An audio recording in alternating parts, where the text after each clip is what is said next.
All right, are you ready for some hardcore facts and in-your-face teaching, I guess this time? This video is going to be titled, When the Going Gets Tough, the Tough Get ...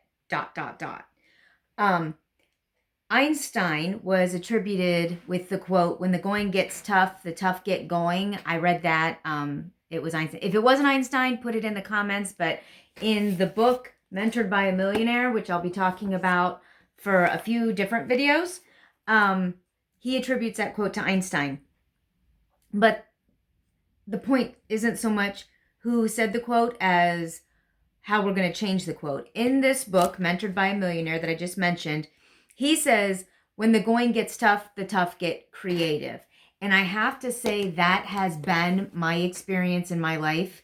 I always told my kids, and they will have PTSD probably if they see this video, don't tell me that you can't, show me how you can.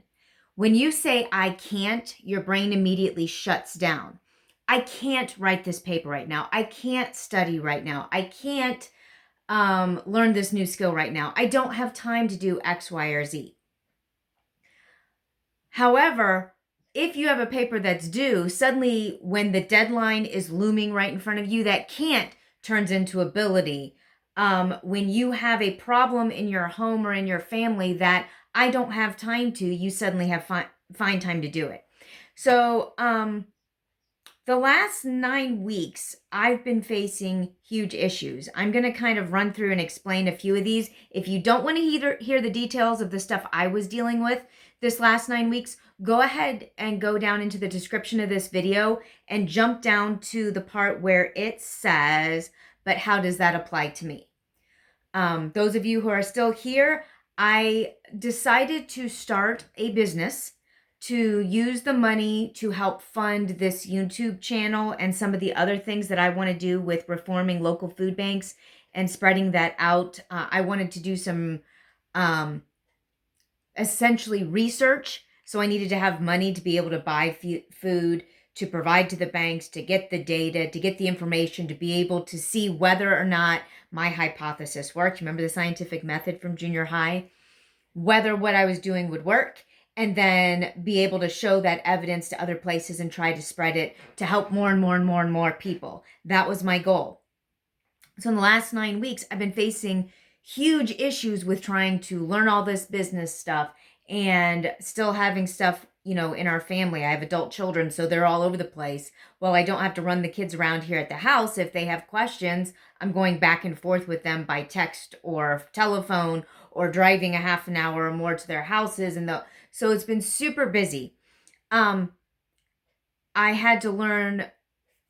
I already knew business and goal setting. That's kind of my thing. But I had to learn the specifics of this business, the legalities of the business, the skills I needed for the business. And then once I learned those, I've started to hire people into the business. And I faced some setbacks that I didn't expect, some emotional things I didn't expect. All because when you're trying to branch out and do something new, it can be scary and intimidating and overwhelming. I don't want to go into too many details since the purpose of this channel is not the business I'm growing, and I'm not trying to use this channel to advertise my business. But suffice it to say, there was a lot of stuff that I had to learn. There was a huge learning curve, and there was a lot I had to do. So how does this apply to me? The application is when you think about procrastination, like I mentioned before, I don't know what to write in this paper. I don't know how to do it. And then suddenly you know how to do it because you have a deadline and you need to get it done. If you're out of money, you figure out a solution to your problem. Whereas before it's like, I don't really know how to deal with it. I don't have money to set aside for food. Well, suddenly food is getting higher and higher and higher. And you're like, I really need to spend more money on food. You find the money to spend on the food when the price goes up. Whereas when I said, take a little bit and buy a little bit extra, you didn't. So now that gas prices are so high and you have to allocate money to that area, you're now willing to do it. So when you're facing a true issue, it's only a matter of how severe it has to be before you take action. You see, will you find the extra $10 to stock up on food, or pay $20 in gas driving all over trying to find it on sale now that it costs too much close by you? Will you set aside 30 minutes to read or stay up to date on how things are changing and how to adjust to those changes? Or are you going to stay up all night worrying about what you'll do since your skills are now obsolete? Are you trying to stay ahead of the curve? Remember, I talked about who moved my cheese in a video last week. Will you skip a splurge, or maybe look for some sales, or try to think creatively of how to store food if you have rolling blackouts, like they're calling in our area? Or will you really look at how to improve in your skills, in learning where to find things for a side hustle if gas gets too expensive? Will you look at solutions to various problems before they become a problem? So that is essentially the gist of this. Will you wait for the problem to become an emergency before you start to look for solutions? I realize none of us, you, me, nobody, wants to waste time researching something that's never going to happen.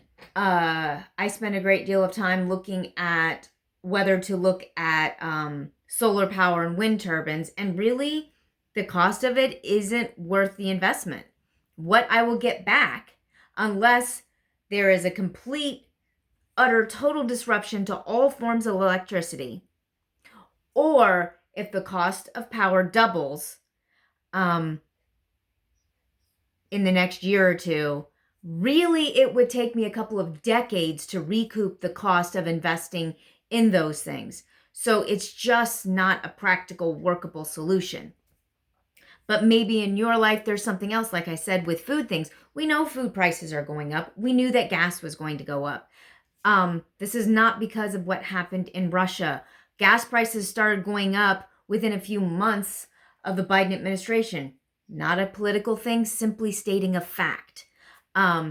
Whatever those causalities, the reality is gas is more expensive.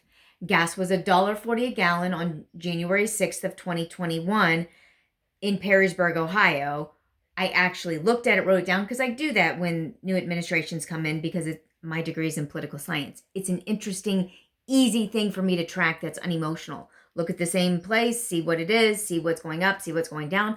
I'll be doing the same thing after the midterms in January of 2023 when the new Congress comes in. I've been doing that since, well, not the gas thing, but I've been looking at certain key indicators for a while. We knew gas was going up. We watched it go up, whether it was because COVID was done, whether it was because the Keystone Pipeline closed, whether it was because we were no longer energy independent, whether it was because they were not encouraging the use of fossil fuels, whatever it is. It doesn't matter. All that matters to you is that it was affecting your pocketbook. So when you saw those things, did you start to think how you might adjust, or did you just go, I'm sure it'll stop, I'm sure it'll stop, I'm sure.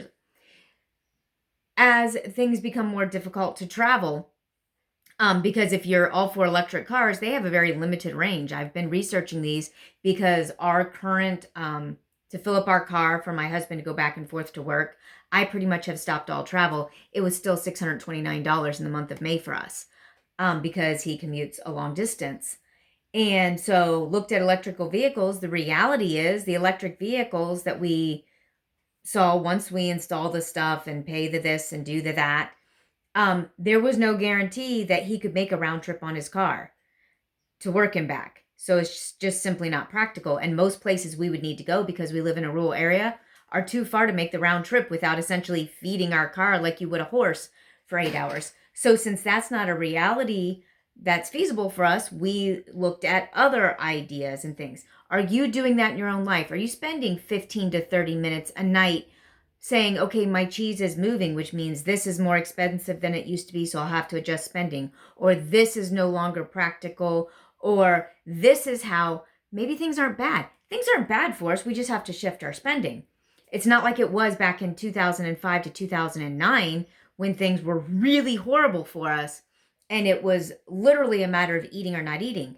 Now that's not our reality, thankfully, but it is a matter of making some difficult choices on things that we wanted to do at this point in our life. So do we adjust this and do this? Do we not do these things so that we can do this other thing? Or do we simply realize it's going to cost more money and we're okay with that and we don't freak out? So, and also a matter of getting other skills like I started doing with my job stuff. So when the going gets tough, which right now it is tough, the tough get creative. So get creative and think about, use the mental exercise of what are a few different things that I could do to approach how I'm doing things differently, whether it's in a relationship, whether it's in finances, whether it's in a career. When the going gets tough, the tough get creative. The question is, how tough are you going to force it to be before you start to get creative? That's what you need to ask yourself. What are you afraid of? What is stopping you from moving forward in pursuing the things that you think you might need to do? And why are you letting those limit you? Okay, I asked a lot of crazy questions there. You may need to watch this a few times to get all of it, but I would love to hear some of your thoughts and your creative solutions in the comments below. Some of the things you've looked at, what has worked, what hasn't worked, why it worked or didn't work, and I'd like us to learn from each other. So thanks so much for your time. I will see you in the next video. I got a couple more I'm getting ready to record, and I look forward to seeing you there.